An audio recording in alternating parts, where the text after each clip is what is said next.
This war, this fighting that has been going on from its inception was caused by DRC, not by Rwanda. These same people who are fighting, right, for their rights, didn't come from here. So let me ask this directly, Mr. President. Today, on the 3rd of February, does Rwanda currently have any troops at all in Eastern DRC? I don't know. You're the commander-in-chief. Yeah, there are many things I don't know.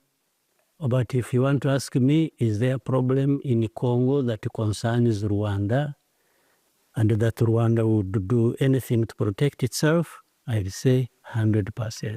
Does this risk a war in the region? I don't know. I don't think anybody is interested in war. I even don't think Tshisekedi is interested in war himself. But he has been encouraged in that direction by people showing up to fight for him his wars. That Rwanda exports coltan, for instance, which does not exist here, is smuggled from DRC. No, please, I invite you, we'll show you where we mine coltan. But what Her Excellency Therese Wagner, you are a foreign minister from the DRC, the foreign minister from the DRC.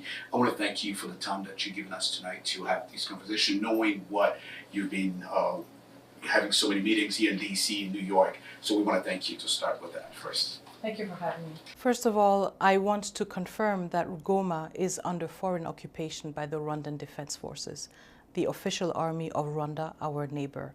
Indeed, we have seen after days of intense fighting a presence of the M23 and the RDF that have now gained a large control over a majority of the city of Goma. When it comes to the death toll, because the situation has been so volatile, but also because the M23 and the Rwandan army have an interest not to depict and to allow the world to see the brutality of their attack, it is still very difficult to have a firm estimate of the number of deaths that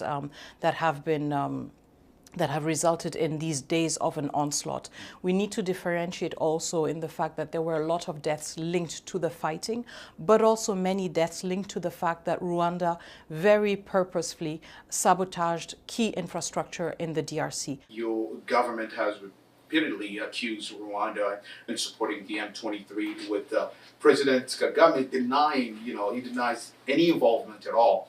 What concrete evidence, should we say, do you have, to support your claims? The first one, our very own countrymen and countrywomen who are living under occupation of the Rwandan Defense Forces. They tell us that they are surrounded by Rwandans. That is the first one. The second one, think about, again, the last meeting of the United Nations Security Council, when most members of the Council denounced the presence of Rwandan forces. The declarations of the United Nations Security Council members, of individual countries, as well as of the EU, calling out on Rwanda to withdraw its troops.